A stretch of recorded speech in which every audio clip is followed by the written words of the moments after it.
Sir আপনার একটা বিষয় জানতে স্যার, আমরা যতটুকু জানি স্যার গ্রেপ্তারি পরোয়ানা ছাড়া কাউকে উঠে নেওয়া স্যার ঠিক নেই, কিন্তু গতকালকে একটা ঘটনা ঘটেছে, একটু সাংবাদিক স্যার ডিবি পরিচয় রাত 12টার পর তাকে বাসা থেকে তুলে নিয়ে হচ্ছে, পর আবার সকালে ছেড়ে দিয়েছে।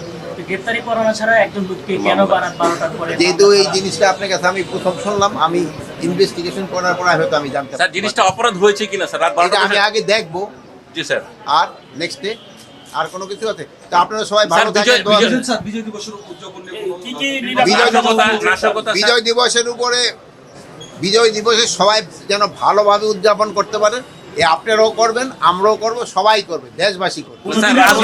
এখানে কোনো কোনো কিছু নেই, কোনো ধরনের। রাজনৈতিক পট পরিবর্তনের পরে স্যার, বিশেষ করে গতকাল একজন এখানে রাজনৈতিক পট পরিবর্তন তো হয় নাই। স্যার প্রশ্নটা স্যার একটু বলি স্যার, গতকাল শেখ হাসিনাকে দেওয়ার পরে মাননীয় আদালত মৃত্যুদণ্ডাদেশ দেওয়ার পরে রাজনৈতিক কিছুটা একটা অস্থিরতার সৃষ্টি হয়েছে। এই প্রেক্ষিতে বিজয় দিবস উপলক্ষে কেন্দ্র করে কোনো ধরনের নাশকতা বা অন্য কোনো সমস্যা আছে কিনা, এই বা আপনাদের পরিকল্পনা রায় পরিবর্তন দেওয়ার আছে কিনা? পরে কোনো রকমের অস্থিরতার সৃষ্টি হয় নাই, এবং বিজয় দিবসেও কোনো রকমের অস্থিরতার কোনো সম্ভাবনা নাই। কোনো পরিবর্তন এবং আছে কোনো- কিনা কর্মসূচির ক্ষেত্রে? কোনো কর্মসূচিও কোনো ধরনের পরিবর্তন নেই। সব কর্মসূচি আগেও যেভাবে হয়েছে এখনো একইভাবে হবে, বরঞ্চ আগের থেকে আরো বেশি হবে।